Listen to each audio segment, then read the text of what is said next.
최근 미국 하이테크 기업들의 올해 1월부터 3월까지의 실적이 발표되고 있습니다. 그중에서 먼저 눈여겨봐야 할 기업은 CPU 시장의 강력한 라이벌인 인텔과 AMD입니다. 먼저 인텔은 삼성전자처럼 자체적으로 칩의 설계부터 제조까지 할 수 있는 종합 반도체 회사입니다. 반도체 산업의 상징 같은 기업이라고 할 수 있겠습니다. 인텔의 매출액은 197억 달러로 약 22조 원, 영업이익은 34억 달러로 약 3조 7천억 원이 넘었습니다. 이는 삼성전자 반도체 사업의 매출 약 19조 원, 영업이익 3조 3,700억 원을 뛰어넘는 실적입니다. 하지만 인텔이 안심하고 있을 수만은 없는 점은 애플과 마이크로소프트 등 기존의 주요 고객사들이 인텔을 떠나 반도체를 자체 설계하면서 TSMC 등의 파운드를 이용하여 생산하고 있고, AMD는 무서운 추세로 인텔을 바짝 추격하고 있기 때문입니다. 작년 4분기 기준으로는 인텔이 AMD에 비해 노트북과 서버 시장의 점유율이 앞서 있었지만, 올해 1분기 기준으로 보면 CPU 시장 점유율에서 AMD가 50.7%로 인텔을 추월한 것으로 나타났습니다. 이러한 상황은 바로 AMD의 실적으로 나타나고 있습니다. 올해 1분기 매출액이 34억 4,500만 달러로 약 3조 8천억 원,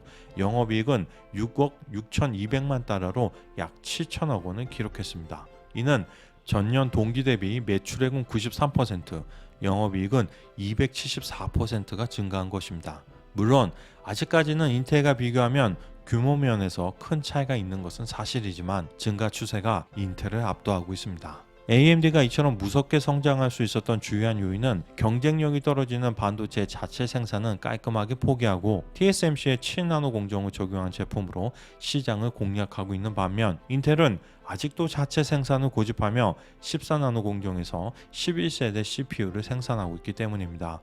이러한 상황에서 인텔이 자체 생산 문제로 시장의 수요를 충족하지 못하면서 AMD가 대안으로 떠오르게 되었고, 일단 써보니 성능이나 가격 면에서 인텔에게 부족함이 없다는 것이 증명되었기 때문입니다. 인텔은 분명히 반도체 설계의 명가이지만 14나노에서 10나노 공정으로 전환하는 과정이 매끄러지 못했고, 7나노 공정의 개발도 성공하지 못한 상태인 것으로 알려져 있습니다. 물론 최근 게이싱어 최고 경영자가 반도체 칩 제조 기술상의 문제는 완전히 해결되었으며 2023년에는 모든 시스템이 제대로 작동될 것이라고 자신했지만, 이미 인텔은 수차례 공개적으로 선언했던 차세대 공정 관련 약속들을 지키지 못했습니다. 따라서 실제로 나와보기 전에는 기가 어렵습니다. 또한 극자율선 기술 활용도를 높이기 위해 ASML과도 협력하고 있다지만, 올해 생산 가능한 ASML 장비는 기껏해야 50대 전후이고 이미 삼성전자와 TSMC에 공급해야 하는 물량도 부족한 상태인데 ASML과 협력이 무슨 의미가 있을까 싶습니다.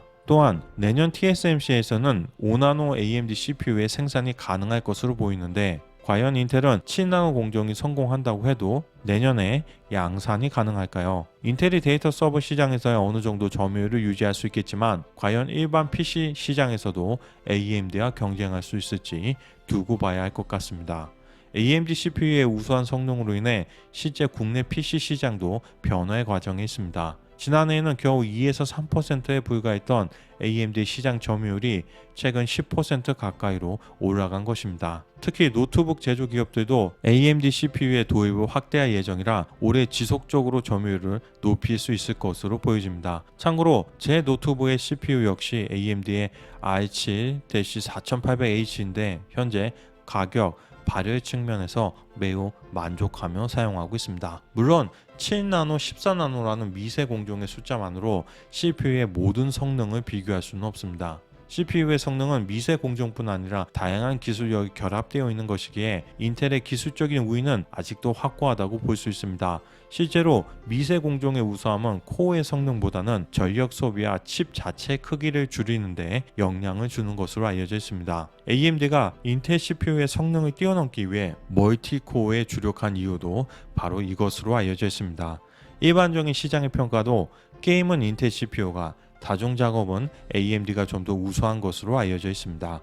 AMD는 비록 코어의 성능은 인텔보다는 부족하지만 코어의 개수를 늘려 성능을 높이고 저전력으로 설계함으로써 오랜 기간 기술을 축적해온 인텔을 능가하겠다는 것입니다. 물론 인텔도 가만히 있지만은 않습니다. 최근 삼성전자와 협력하여 새로운 아키텍처를 개발하겠다고 발표한 것입니다. 이는 인텔이 오는 2023년 출시 예정인 7나노 기반 프로세서인 메테오 레이크로 추정되는데, 팻 게싱어 CEO의 최근 발언을 보면 그동안 인텔이 거의 활용하지 않았던 반도체 위탁 생산을 맡길 가능성도 높아지고 있습니다. 물론 인텔은 스스로 만들 수 있다고 자신있게 말을 하고 있지만 반도체 설계 능력이 뛰어나다고 반드시 제조까지 잘하는 것은 아니라는 걸 인텔은 그동안의 실패로 이미 충분히 보여주었습니다.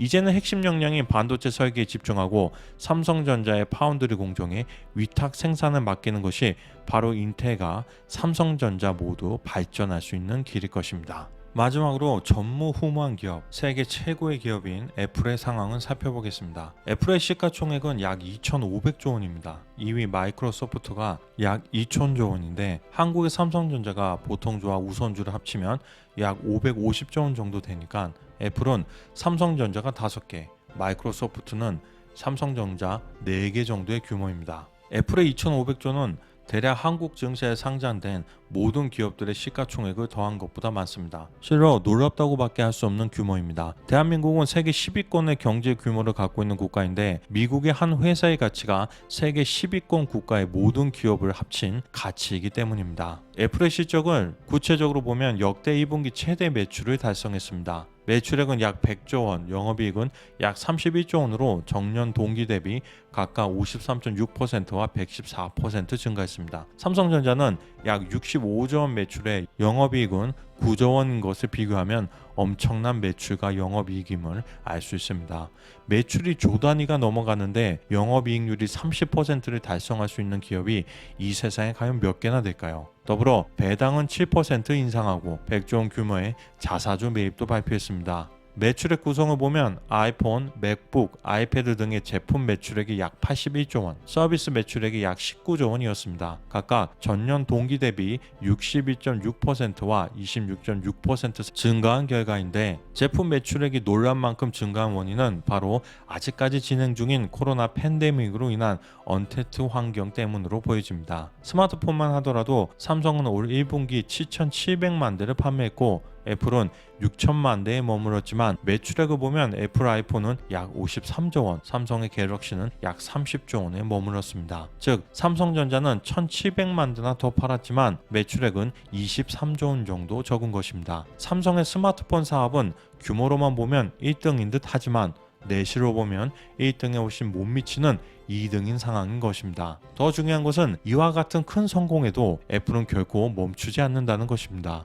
애플의 차세대 프로세서가 조만간 공급될 것이라는 소식이 있었는데요. 바로 M1 칩의 후속인 M2 칩의 대량 생산이 이미 들어간 것으로 언론에 보도되고 있습니다. M2 칩은 올해 하반기 출시 예정인 맥북 에어에 장착될 예정이며 빠르면 올 여름부터 출하가 시작될 것이라고 합니다. 이제 애플은 완전히 인텔을 끊어내고 자체 설계한 칩으로 새로운 14인치, 16인치의 맥북 프로를 생산할 것으로 보여집니다. 물론 생산은 대만의 TSMC가 맡는다고 합니다. 애플은 최근 노트북에서 태블릿 PC까지 동일한 M1 칩을 사용하기 시작했으며 이는 다른 태블릿 PC 제조 기업들에게도 큰 충격을 주었습니다. 애플의 지난 행적들을 보면 분명 M 시리즈 칩을 다른 제품군으로까지 확대 적용할 것으로 보이는데, 이를 통해 다음번에 애플이 또 어떠한 혁신적인 행보를 보일지 시장에 이목이 집중되고 있습니다.